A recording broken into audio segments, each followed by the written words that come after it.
18 अगस्त के लिए मंडे के दिन मार्केट में ऑप्शन बाइंग के पर्सपेक्टिव में क्या क्या चीज़ें हो सकती है और किस तरीके से ट्रेड को एग्जीक्यूट किया जा सकता है, इसके बारे में मैं एनालिसिस करके दिखा रहा हूँ। तो मैंने 15 मिनट का चार्ट लगाया है।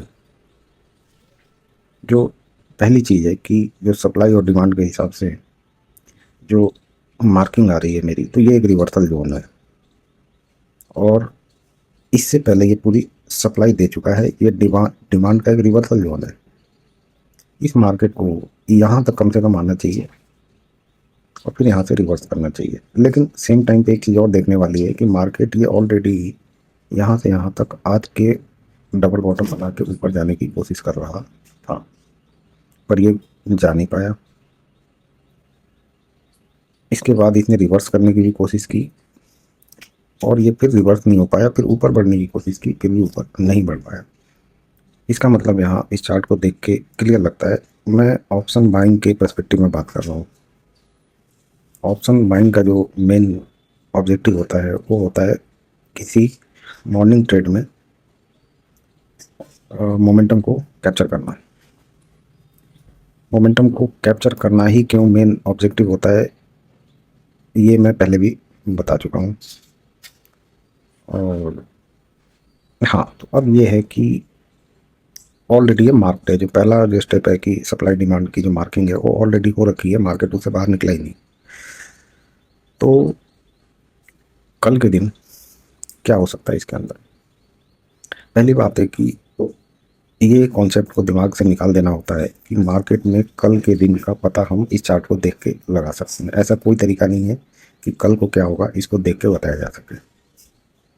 इसमें क्या है कि जो प्रीवियस डे के पोजीशंस पड़े हुए हैं, एक्चुअली में क्या हुआ है कि 3 दिन का तो गैप था, इसके अंदर ट्रेडिंग की छुट्टी थी। ऐसे केस में जनरली ट्रेडर्स पोजीशन को होल्ड नहीं करते क्योंकि 3 दिन में क्या हो जाए कुछ पता नहीं होता है। तो पहली चीज़ है कि भाई ट्रेडर की इसमें कोई बहुत ज़्यादा पोजीशन होल्ड नहीं होगी, जो कुछ होगा वो साइकोलॉजिकल होगा। तो स्टॉप लॉस पता लगाना कि स्टॉप लॉस कहाँ पे होगा, ये थोड़ा सा स्टॉप लॉस तो होगा लेकिन उस क्वांटिटी में नहीं होगा। अब जैसे ये वाला लेवल है, ये लिक्विड लेवल है, लेकिन यहाँ पे इतने ज़्यादा रिटेल ट्रेडर्स के यहाँ पे कोई पोजीशन का स्टॉप लॉस नहीं होगा। रिटेल ट्रेडर्स इसमें से निकल गए होंगे क्योंकि 3 दिन की छुट्टी थी। और इससे पहले 2 ट्रेडिंग सेशन में मार्केट ने क्या किया है कि एक साइडवेज मूवमेंट दिया है। साइडवेज मूवमेंट इसलिए दिया है क्योंकि हम प्रीवियस डे की बात करें, केवल और केवल 135 पॉइंट का मूव हुआ है, जो कि ऑलमोस्ट साइडवेज ही माना जाएगा, है ना।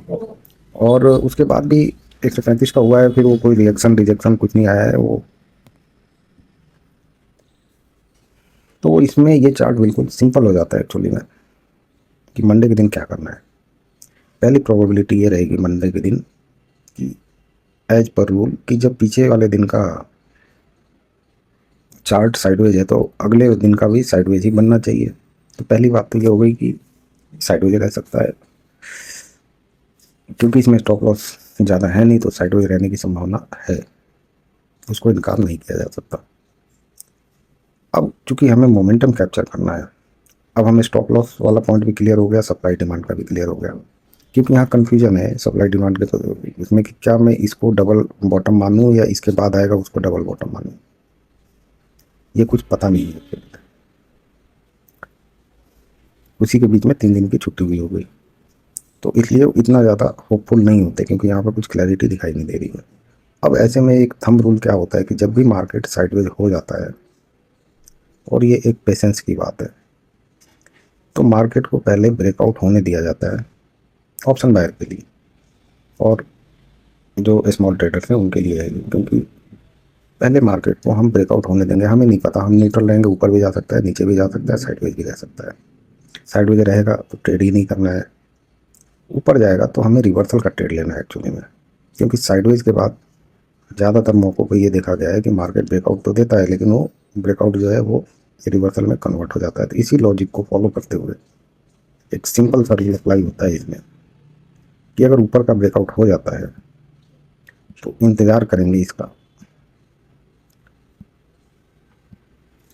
किसी वीकनेस का, और उसके बाद नीचे की तरफ का ट्रेड लिया जाएगा इसको टारगेट करते हुए। लेकिन इसमें एक चीज़ और देखने वाली है कि अगर ये मोमेंटम ज़्यादा है, ये कम मोमेंटम पे ही रहेगा, तो जहाँ से ओपन हुआ फिर ये ऊपर गया, फिर ऐसे करके एक रेजिस्टेंस लिया और फिर नीचे आ गया। सेम केस होगा नीचे की तरफ कि नीचे जाएगा,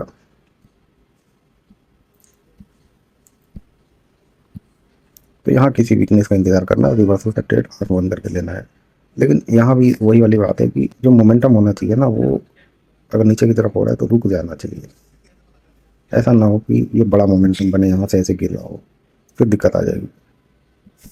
इसलिए बड़ा मोमेंटम बनेगा तो हम ट्रेड नहीं लेंगे। मैं बड़े का भी इसमें ड्रॉ कर देता हूँ एक्चुअली। अगर ऐसे आ जाता है, ऐसे हो जाता है, तो क्या करेंगे, इसको ऐसे करके, इसको ऐसे, ये नहीं लेना है। देखेंगे फिर जो भी आगे की सिचुएशन बनेगी। इसी तरीके से यहाँ से ये ऊपर चला जाता है मोमेंटम बनाते हुए, फिर ऐसे आता है, ऐसे आता है, फिर ऐसे आके फिर इसको भी नहीं लेना है, वहाँ देखा जाएगा जो भी होगा।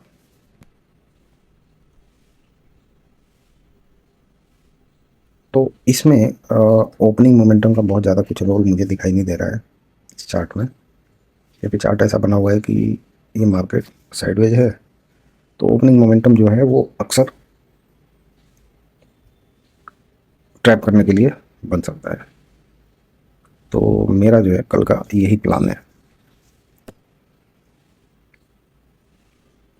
बहुत ज़्यादा एग्रेसिव नहीं होना है कि कल प्रॉफिट ही कमाना है, कोई ऐसा नहीं है, क्योंकि चार्ट पे कुछ दिखाई नहीं दे रहा है कि प्रॉफिट हो जाएगा कोई ट्रेड लेने पे, अभी नहीं दिखाई दे रहा है, और उसका कोई तरीका भी नहीं है जानने का कि कल क्या होगा।